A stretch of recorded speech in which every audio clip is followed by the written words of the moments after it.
before we get into the decider. Back to a best of one. Game number 5 in the land of Dawn. Look at the start here for Gary. Gonna start up his purple. Same for Carl TZ. But again, Min just, at this point, Echo just knows that this is how Min is gonna play this Hilda. Yeah. And I gotta give the draft actually to Team Hawk for picking up Xavier in the end. If you look at the entire side of Team Echo, who was gonna get on this Xavier? Zong. Oh yeah, sure, you don't, but you have to go through a lot of vision, right? Because you know exactly where Yujon's coming. You have Hilda, you have Chao, who's not gonna lose lane that much. So if Yujon's gonna be rotating, Chao's gonna tell his team, hey, by the way, there's a dragon coming your way, so be prepared. I guess at that point they're just hoping that Sanford, again, makes the wrong call and is just left with nothing. Because that happens. We've seen that happen many times in this series so far. They did swap, by the way. Swap, yep. But I don't think it's a good lane for the Beatrix up against the Yu Zong. You can already see it. And in the gold lane, Benny is actually going to be able to dish out some damage back in. Lola losing out on the trade despite having a 2v1. You know, the swap philosophy is very, very interesting right here, because Beatrix, again, is going to fall behind in the lane, because Team Farm as well, compared to the Brody. But the thing about this game is Brody late game is going to be much less scarier compared to Beatrix, right? Because Beatrix, after you get those 3 core items, the Cauldron Size, the DHS, the Golden Staff, he's going to one-shot the Frederick. Yeah, so it's going to come to Team Hawk maybe making the decision to switch up like they did previously in the series, right? They do the Malaysian switch to start, and then they eventually course correct. We'll see if that same call happens here. Something else to note, the lack of gold in the early phase that the Beatrix will suffer might be worse given that it's a weapons master Beatrix. Absolutely. Now, first Turtle's coming up, and it seems like Team Hawk, again, has better map control in this area. Look at Hilda. Well, they are playing for that XP lane because of Panda, so they will have a little bit more room to play with. Look at Invade right now with Divine Judgment popped in.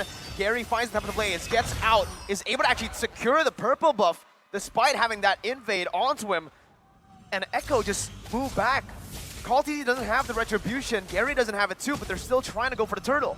You'll say no harm, no foul, but that might be what they're setting up for. The ult and the lack of retribution. Here comes the Black Dragon form.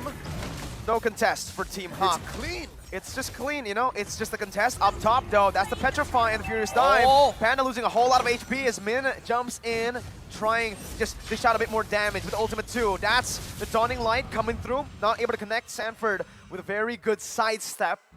And it's still Echo grasping onto that 500 gold lead. Ooh, TikTok Live Carnival for the M4 playoff. Come to TikTok to cheer for M4. Not only have exclusive custom skins, you also have a bunch of other stuff to make sure you show up. Yep, and again, thanks to Gang. Dave, what do you feel about that first major rotation with the turtle? Right before Echo makes a play, can they get it? Oh, Divine Judgment brings Man over to his own turret there. Lola actually going to be able to find a Jikundo, and that's going to be the Dawning Light securing first blood. Gary still onto Benny. That's going to be stun coming in by Benny. Gary with the Phantom Blades is able to actually cancel it out. Gets the kill down. Lola flickering out. Taken low, but he is safe. 2 for 1. Team Hawk with the better value. They definitely traded. Now getting the Brody taken down. Brody's strong early game. Should kind of stop that momentum and allow Beatrix to safely farm. That's going to be really good. Look at Min though. Just being a nuisance to the entire side of Echo. I gotta say the first rotation for the entire side of Echo is pretty smart. They invaded the jungle, take the blue away. Look at the damage. Did they succeed? From Xavier. Oh yeah, no, that's Gary. Yep. Let's grab that purple. Carl TZ was actually able to secure it, yeah? Against Gary here, who didn't have the retribution on time. Again, in this game, it does feel like Team Hawk are getting a lot of kills, and I do feel like for the Beatrix, it's not going to be an XP lane Beatrix the entire game. It's just going to be the XP lane Beatrix up until the 5th minute. Then they're going to swap. At the 5th minute, though, the gold cards and the XP cards, they don't exist anymore. So again, I think it really was the intention to win the lane. Yep. And so far, they're making it there, but they're not converting to much because, again, the major objectives are going to Echo. Yes, I mean, and Echo's playing really smart again in this game, right? Their rotation, they're playing the Hawk game in a sense, where taking aggressive to your own jungle, taking lane's jungle. No lane's weak in jungle, have to use retry just to secure objectives. You can now, because of the early play from Carl TZ, from Team Echo, now lane is forced to not contest any objectives, but to go to the other side to steal scraps, really, right? 1 or 2 small camps. Slowly but surely, they're starving Gary. And it may seem like Echo, 5 minutes in, found their way back into the series. Here in the mid lane, you can already see some damage being placed down, but Carl TZ on the Fredrin, he can just soak that damage in. Min and Gary will not be able to actually dish out as much as Carl TZ sustains, especially when he's already he's very tanky now actually. Steals the purple buff away, and like you mentioned, Gary is not getting a say in the game right now. Divine Judgment pulling Min back. That's the real world revelation popped in as well. Gary, with the Time of the Blades, isn't able to dish out as much damage as he would want to. Yep, and all this time, THQ making the most of it. Panda was pushing up top. That's a tier 1 going down. And that's very important, tier 1. We saw this happen in the previous game where tier 1 top happened, and then it's tier 1 bottom, but here goes Minlay. Beautiful cancel for that way the dragon, man. It was looking bad, but wait. Carl TZ solo? One Panda taken down in the XP lane as Gary looks for a trade here. Oh, that's the cutoff. Yaoi finding the sandwich maneuver, holding on. No, doesn't have the Divine Judgment actually. Gary gets out with the Finch Poise. Oh, here we go. The split push meta from Hagno. You know, actually, a little bit of uncharacteristic from each side. They're playing each other's game in a sense, right? We know Echo to be the split push, but now it's the other side from Hak. They're playing Ling. Oh, here we go. Yaoi, he does have the ultimate, does have the flicker though. Not enough damage between the 3 of them down there. And it's impressive how Carl TZ has gotten to this level, right? Yeah. Slowly but surely, stealing things away as much as he could from Gary. And yeah, Sanford so far did so well to keep Panda down mom. And now here's the eventual course correction. And Carl TZ is not letting go, man. Oh, here we go. Lola able to find the way the dragon, but the Venture Point connects Sanford in the 2v1 right now. Lola still able to knock him up. Tap of the Blades as well, but the sustainability of Sanford is dealing so much right now. Lola gonna be caught, has the Shunpu, gets out, but Sanford has outplayed the 2v1.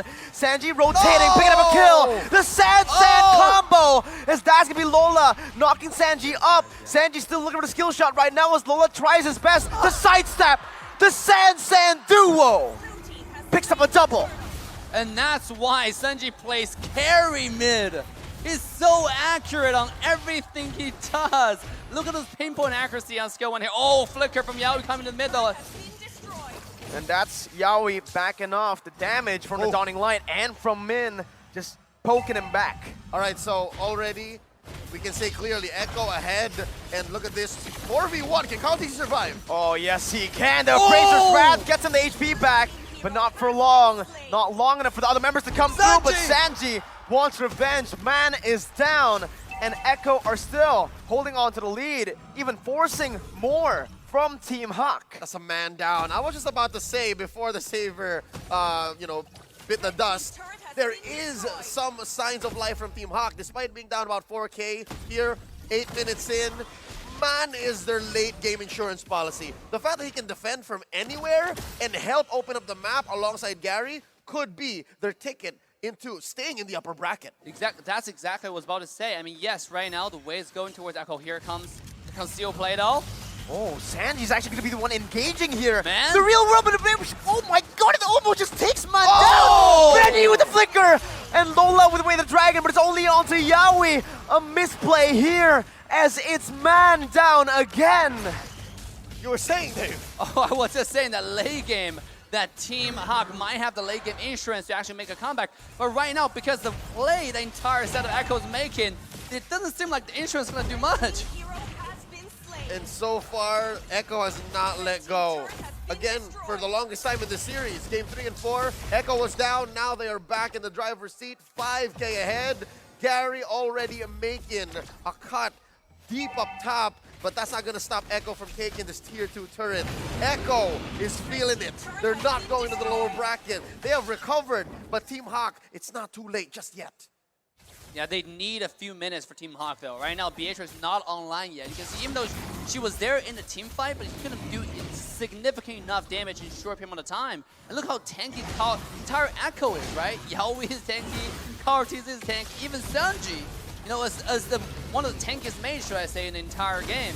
I mean, this gotta go to like, what, 15 minutes at this point in order for Team Hawk to stay in this game. For a chance even to think about it, right? Yes. So how do they stay alive for 15 minutes? Well, number one, yes, continue cutting the lanes. Because again, at least Gary's making a leeway, took that tier 1 down bottom.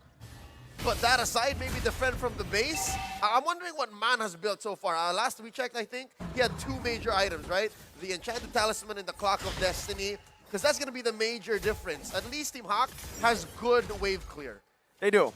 Bennett plus Xavier, plus also, I don't know if I want to say a solid front line, right? They have Min, and they also have, oh, that's a damage show, by the way, right? So I don't know about the front line, man. That's going to be Divine Judgment, pulling Man back, and that's not what you want if you're Team Hawk. Exactly what you want if you're Echo. They're going onto the base. That's so much damage. They want to end. Onto Man. And once again, Gary's going to fall. Benny is massive. GG! Echo end the game. They recover and they secure it in a best of 5. 3-2. They send Team Hawk to lower brackets. What's going on in the crowd?